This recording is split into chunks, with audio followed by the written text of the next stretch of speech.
Harmon trying to get some space and gets the whistle against Ashlyn Shade. Rory Harmon is going to shoot two. So we'll take a look end to end. On one end of the floor here, Leah Edwards with the basketball. Oh, you know what? Looked like she bodied into her pretty good at the beginning of that. And I think Shade just hits the wrist of Harmon, which is enough there to be a foul. I'm going to say correct call on Shade, incorrect non-call on the other end. Okay.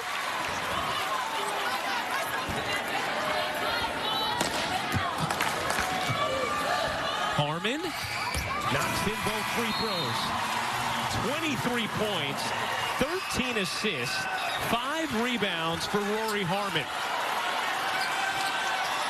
Vic Schaefer says over and over again she is the best point guard in the nation. She has played like it this afternoon. Backdoor, Arnold lays it in. 6-point game. Connecticut applying some pressure.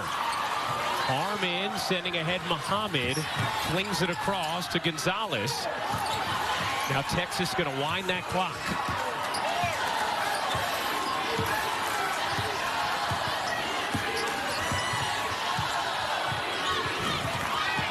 Harmon being guarded by Arnold.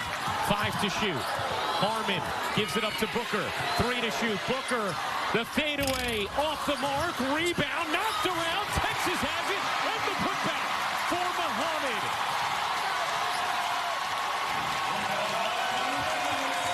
Another key offensive rebound from the Longhorns. All credit to Taylor Jones, who tipped that ball to keep it alive.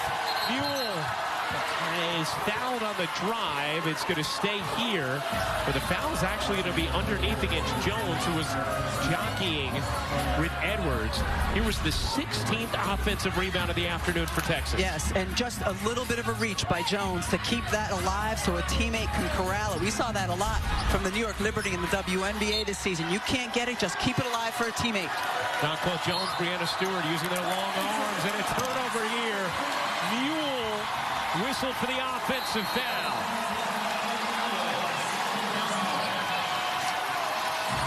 And a timeout taken by Connecticut. Nika Mule trying to get open. A little bit of a push. Nice job by Gonzalez to get the call. 21st turnover for Connecticut. Rebecca, we talked with Vic Schaefer earlier today. He was very honest. He said, this is going to be by far and away the toughest test we've had yet this season. Was anxious to see the way his group responded. And Rebecca, not just the way now Texas has responded overall in this game, but how they've responded to the Connecticut run here, too, in the fourth quarter, doing just enough to have this game in hand. Texas came out and threw the first, 4 punches or so, and they did a great job keeping this crowd involved and kind of establishing themselves in this game. And yes, Connecticut has continued to make runs, and there have been answers and hustle play answers by Texas, whether it's getting the steals or keeping the offensive glass alive. And I'll say this about UConn. There have been times today where they've made mistakes, turned the basketball over, maybe not boxed out the way Coach Oriamo would like them to, but they've continued to compete. They've continued to have fight. They've continued to work hard. Might in this game be a matter of they don't have the horses, but maybe it's something they can build upon moving forward. And here is the fourth quarter for Connecticut. How about that shot chart? 10 of 10 in the fourth quarter from the floor. They've actually, as a team, this is incredible, Rebecca. They've shot it at 63% as a team. But they've just turned it over 21 times and allowed 16 offensive rebounds. So Texas has taken 27 more field goal attempts than Connecticut. And a foul here applied by Connecticut with Texas in the bonus. And smart. Coming into this game, Rory Harmon only 50% from the free throw line, 9 of 18 on the season. She is 3 of 4 today.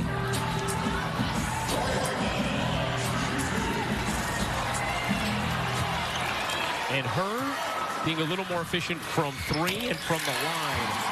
feels essential for Texas to elevate to the heights they're capable of. Today, she's done that. And essential for Rory Harmon. That completes her as a player. Those were the two areas, free throw line and threes. And she calmly knocks down both.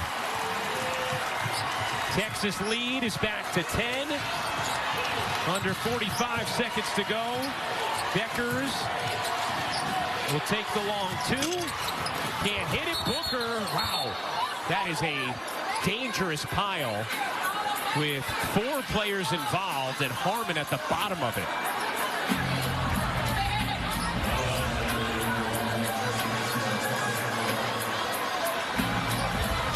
Ooh, that is the last thing you want to see right now if you're Vic Schaefer is Rory Harmon being pancaked at the bottom of the pile. But certainly the effort to go get the rebound is something you do like, yes.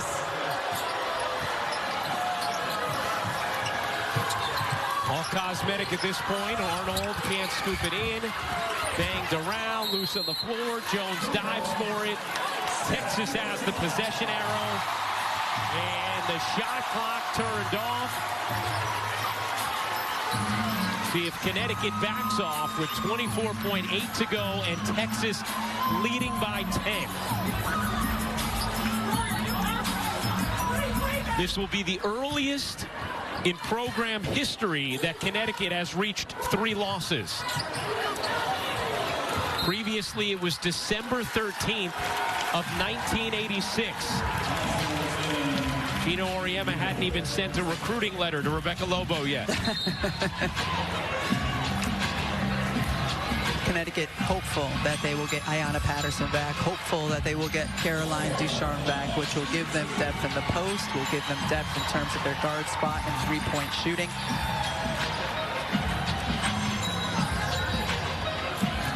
.5 to go in this fourth. Rory Harmon a chance to add to what has already been an incredible afternoon. 26 points, 13 assists.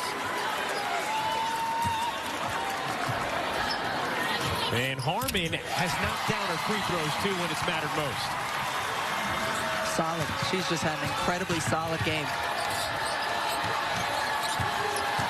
7 of 8 from the line now. 15 seconds to go. Edwards can't hit.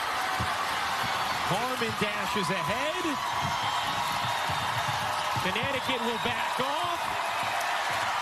And for the very first time, Texas has beaten UConn.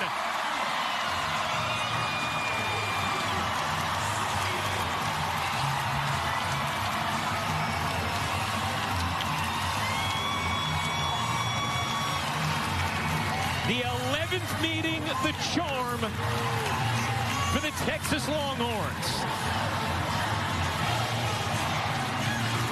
80-68, the final, in a very impressive performance from Texas. And Connecticut, the earliest date they have had 3 losses in program history. Rory Harmon with 27 points, 13 assists. Booker, the freshman, with 20 points. And our final score, Texas 80 and Connecticut 68. For our producer, Kerry Callahan, our director, Mike Roig, the Hall of Famer, Rebecca Lobo, I'm Ryan Rucco. Time to tune over to ESPN for Ohio State against Tennessee as we say good afternoon from Austin.